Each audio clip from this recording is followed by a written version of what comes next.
Hi everyone, welcome to Latech precision. ఇటు మనము 3 years కానీ 5 ఇయర్స్ కానీ ఎవరైతే లా చేసుకున్నారో వాళ్ళకి ఏం చేసుకోవాలి, దాని తర్వాత కెరీర్ ఆప్షన్స్ అనేవి మనము సింపుల్గా స్మూత్గా మనము ఎక్స్ప్లెయిన్ చేస్తామన్నమాట.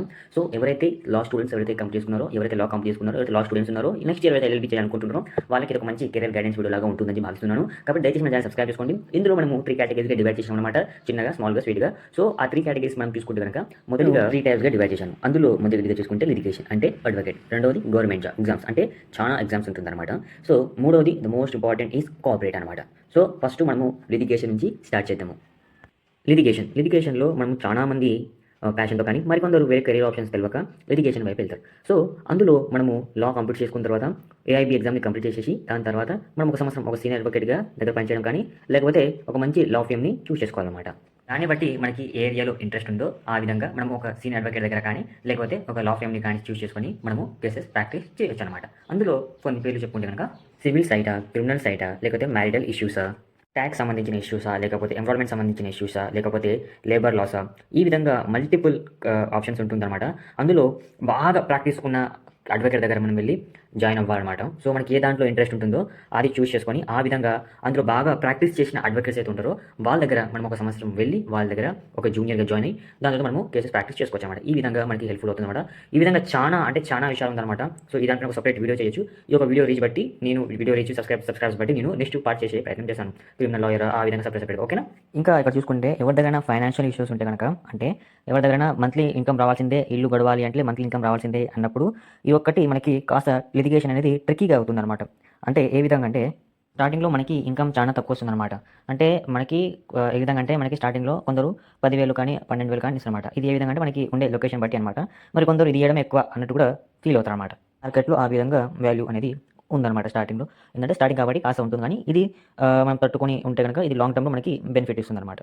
ఇది కూడా మనకి టోటల్లీ డిపెండ్స్ ఆన్ మన పైన అనమాట. టోటల్లీ మన పైన డిపెండెన్సీ ఉంటుందన్నమాట. మనం ఏ విధంగా హ్యాండిల్ చేస్తున్నాము, ఏ విధంగా ప్రాక్టీస్ చేస్తున్నాము, ఏ విధంగా నేర్చుకుంటున్నాము అనేది, ఏ విధంగా కేసెస్ని రీడ్ చేస్తున్నాము, ఇవన్నీ మనకి పైన డిపెండెన్స్ అయి ఉంటుందన్నమాట టోటల్లీ. మనము ఇందులో అవన్నీ మనము మంచిగా నేర్చుకొని నిలబడి ఉంటే కనుక మనము పర్ మంత్లీ ఇన్కమ్ కోసం మనము ఒక దగ్గర వెయిట్ చేయాల్సిన అవసరం లేదు. మనమే పర్ కేస్కి మనము ఇన్కమ్ అనేది తీసుకోవచ్చు అనమాట. కాబట్టి ఇది టోటల్లీ డిపెండ్స్ ఆన్ యూ, సరేనా. ఇది total depends on you and పరిస్థితులు బట్టి ఉంటుందన్నమాట. ఇది మన చేతుల్లో ఉండదన్నమాట, సరేనా. సో జాగ్రత్తగా వెళ్ళాలి, సరేనా. అన్నీ మనము నేర్చుకొని చేసుకుంటే కనుక సో చాలా ఆలోచించి జాగ్రత్తగా మనము స్టెప్ వేయాలన్నమాట, సరేనా. ఇంతకుముందు ఒక 5-10 ఇయర్స్ బ్యాక్ చాలామంది లిటిగేషన్లోనే వెళ్తుండే అనమాట. కానీ అప్పుడు ఏంటంటే అప్పుడు చాలామందికి అవకాశం లేకుండే అనమాట. గవర్నమెంట్ ఎగ్జామ్స్ కానీ కార్పొరేట్స్ కానీ. ఇప్పుడు మాత్రము అవన్నీ ఉంది కాబట్టి ఇప్పుడు ఈ విధంగా మనం కూడా వెళ్తుంటారు అనమాట. సో ఈ విధంగా చాలామంది ప్యాషన్తో ఈ మధ్యలో వస్తుంటారు, కానీ మరికొందరు ఏం చేయాలో అర్థం కాక ఇరుక్కుపోతుంటారు అనమాట. దాంతో ఏం చేయాలని చెప్పి సో జాగ్రత్తగా మనము ప్రీ ప్లాన్ చేసుకొని మనం అన్ని ప్లాన్గా స్టెప్ బై స్టెప్ చేసుకొని కనుక మనం ఇందులో కనుక మనము అడుగు పెడితే కనుక ఇక మనకి మంచి కెరియర్ గ్రోత్ అనేది మనకు ఉంటుందన్నమాట. సో ఎవరు ఎక్కువకుండా మంచి ప్రీ ప్లాన్ చేసుకుంటే కనుక ఇయర్ బై ఇయర్ మంచి ప్లాన్ చేసుకుంటే కనుక మనము నిలదక్కి మనము మంచిగా గ్రో అనేది మనము అవ్వచ్చు అనమాట. ఇందులో మనకి మంచి కెరీర్ ఆప్షన్స్ లభించే అవకాశం ఉంటుంది మనం నేర్చుకొని చేసుకుంటే కనుక.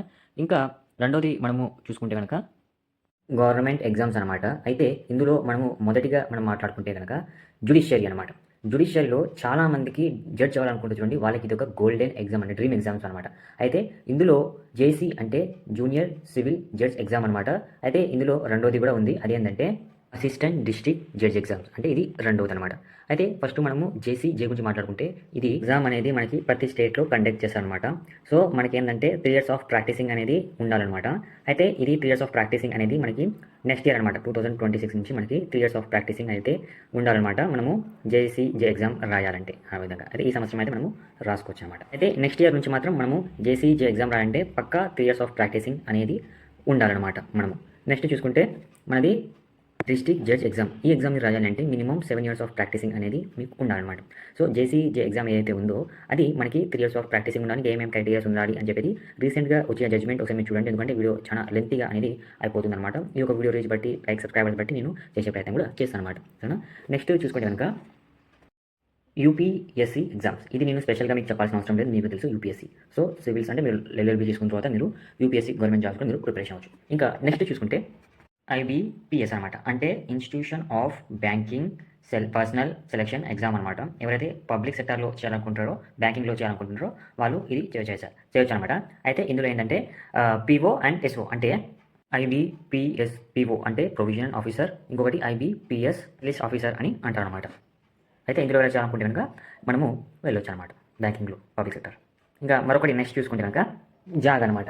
జాగ్ అంటే ఏమిటంటే మనకి మిలిటరీలో కనుక మనము అడ్వకేట్ కానీ లేకపోతే జడ్జి కావాలనుకుంటే మనము ఈ యొక్క జాగ్ ఎగ్జామ్ రాసి మనము ఇందులో ఇచ్చేవచ్చు అనమాట. ఇందులో ఏంటంటే కాస్త కాంపిటీషన్ కూడా తక్కువ ఉంటుంది, ఇంకా వేకెన్సీస్ కూడా తక్కువ ఉంటుంది. కానీ మీరు కాస్త గట్టిగా ఫోకస్ చేసి ప్రయత్నిస్తే మాత్రం మీకు జాబ్ వచ్చే అవకాశం ఉంటుంది. దాంతోపాటు ఏంటంటే దీనికి ఏజ్ లిమిటేషన్ కూడా చాలా చిన్న ఏజ్, అంటే చాలా తక్కువ ఏజ్, కాంపిటీషన్ కూడా మనకి తక్కువ ఉంటుంది అనమాట. సో దాంతోపాటు ఏంటంటే ఇప్పుడు నెక్స్ట్ చూసుకుంటే ఆర్బీఐ లా ఎగ్జామ్ అనమాట, లా ఆఫీసర్ ఎగ్జామ్ అనమాట. సో ఇందులో ఏంటంటే మనకి సేమ్ ఏంటంటే బ్యాంక్ రిప్రజెంటేషన్ చేయడము, బ్యాంక్ సంబంధించిన లీగల్ ఇష్యూస్ కానీ ఇవన్నీ మనం హ్యాండిల్ చేయడము ఇందులో ఉంటుందన్నమాట ఆర్బీఐ లా ఆఫీసర్లో.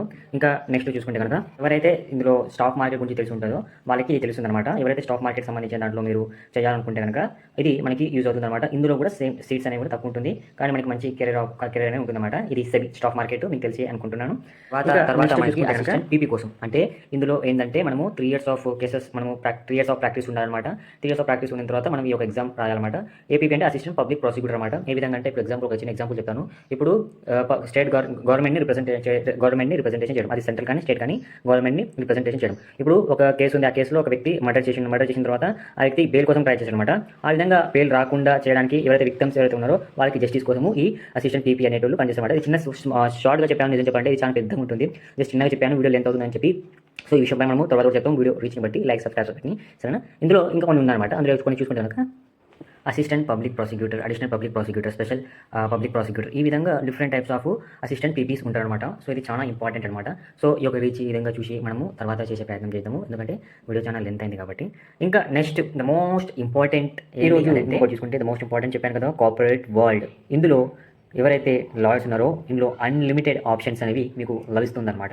అందులో ఎవరికైతే 1వ నెల జీతం రావాలి అనుకుంటారో వాళ్ళకి ఇది మంచి అవకాశంగా ఉంటుందన్నమాట. అందులో మనం different sector, cooperative different sector ఉంటుంది. అందులో మనము ఇందులో కొన్ని పేర్లు చెప్పుకుంటే కనుక insurance, banking, real estate, LIC కానీ ఇంకా ఐటీ కానీ ఇలా చెప్పాలంటే చాలానే ఉన్నాయి. ఇంటర్నేషనల్ కంపెనీస్లో కానీ, ఇంటర్నేషనల్ సంబంధించిన రిలేషన్షిప్ సంబంధించిన లీగల్ మ్యాటర్స్ కానీ, కంపెనీ సంబంధించిన లీగల్ మ్యాటర్స్ కానీ, లీగల్ ఇష్యూస్ కానీ, ఇవన్నీ కార్పొరేట్ వరల్డ్స్లో ఒక లాయర్కి మంచి అవకాశం దొరికేది మీకు కార్పొరేట్ వరల్డ్లో. సో ఏంటంటే ఇందులో మీకు స్పెషల్గా ఏంటంటే ఇప్పుడు మీరు ఏ సెక్టార్ని మీరు చూస్ చేసుకుంటున్నారు, బ్యాంకింగ్ కానీ, ఇన్సూరెన్స్ కానీ, ఐటీ కానీ, అలాంటి సంబంధించిన దాంట్లో మీరు కొంచెం ఆ సంబంధించిన స్కిల్స్ కానీ, నాలెడ్జ్ కానీ మీరు బిల్డ్ చేసుకుంటే కనుక మీకు ఇంకా మంచిగా మీ యొక్క రిప్యుటేషన్ మీరు మంచిగా పెంచుకుంటే కనుక మీకు మీ యొక్క శాలరీ కూడా బాగా వచ్చే అవకాశం కూడా ఉంటుందన్నమాట. సో మీకు మంచిగా శాలరీ రావాలి, మంచి అవకాశం ఉండాలి కార్పొరేట్ వరల్డ్ అంటే మీరు ఏ సెక్టార్కి వెళ్తుంటారో ఆ సెక్టార్ సంబంధించిన స్కిల్స్ నేర్చుకోండి. ఎగ్జాంపుల్ ఇప్పుడు మీరు లా చేస్తాం కాబట్టి మీరు డ్రాఫ్టింగ్ ఇవన్నీ మీరు నేర్చుకుంటారు, కానీ దాంతోపాటు ఏం నేర్చుకోవాలంటే computer knowledge, AI technology, coding, international సంబంధించిన వేరే భాషలకు సంబంధించిన ఇంటర్నేషనల్ లాంగ్వేజ్ కొన్ని నేర్చుకుంటే అదే స్టేట్ లాంగ్వేజ్ నేర్చుకుంటే మీ పైన కాస్త ప్రయారిటీని ఎక్కువ పెరుగుతుంది. ఆ విధంగా ఉంటుంది అనమాట. చెప్పాలంటే చాలా ఉంటుంది ఫ్రెండ్స్. సో ఈ విధంగా అవకాశాలు అనేవి సో ఓవరాల్గా ఫైనల్గా ఒకటి మాట ఏం చెప్పాలనుకుంటున్నాను అంటే ఇవన్నీ మీకు కావాలి, ఇవన్నీ మీకు జరగాలి అంటే ఏం లేదు. మీరు ఏంటంటే మీరు కెరియర్ ప్లానింగ్ చేసుకుంటున్నప్పుడు మీరు స్టెప్ బై స్టెప్గా మీరు ప్లానింగ్ చేసుకొని మీరు మూవ్ వెళ్తే కనుక నేను నెక్స్ట్ ఏం చేయాలనుకుంటున్నా దానికి సంబంధించిన నాలెడ్జ్, బేసిక్స్, స్కిల్స్ కనుక మీరు నేర్చుకుంటే కనుక మీ ఒక అడ్వకేట్ కానీ, ప్రాసిక్యూటర్ లైఫ్ కానీ, జ్యుడిషియరీ కానీ, ఇంకా డిఫరెంట్ కార్పొరేట్ కానీ ఇందులో మీ ఒక లైఫ్ అనేది మంచిగా లీడ్ అవుతుంది అనమాట. సో ఏంటంటే ఈ విధంగా చాలా డిఫరెన్స్, చాలా ఇంపార్టెన్స్ ఉంటాయి. సో నేను కొన్ని మాత్రమే చెప్పాను, అందులో ఇవి మాత్రమే కొన్ని చెప్పాను, చాలా అంటే చాలా ఉంటాయి. ఒకసారి మీకు కావాలి గూగుల్లో కానీ ఆర్టిఫిషియల్ చాట్ జీపీటీ ఇలా ఉంటాయి కదా, అందులో మీరు కూడా వెళ్ళి అడగండి, ఎన్ని అవకాశాలు దొరుకుతాయి కూడా. సో ఇదే చెప్తున్నాను. అయితే దయచేసి మన ఛానల్ సబ్స్క్రైబ్ చేసుకోండి. ఇలాంటి మంచి జెన్యూన్ అప్డేట్స్ కావాలంటే ఎవరైతే లాకప్ చేసుకున్నారో దాంతోపాటు లా స్టూడెంట్స్ నెక్స్ట్ ఇయర్ చేయాలనుకుంటున్నారో, లా స్టూడెంట్స్ అవుతున్నారో వాళ్ళు మన ఛానల్ని దయచేసి సబ్స్క్రైబ్ చేసుకోండి, మనకి సపోర్ట్ చేయండి. యాజ్ ఒక లా స్టూడెంట్గా, ఒక లాయర్గా నేను మీకు రిక్వెస్ట్ చేస్తున్నాను, దయచేసి సబ్స్క్రైబ్ చేసుకోండి. Thank for watching. జై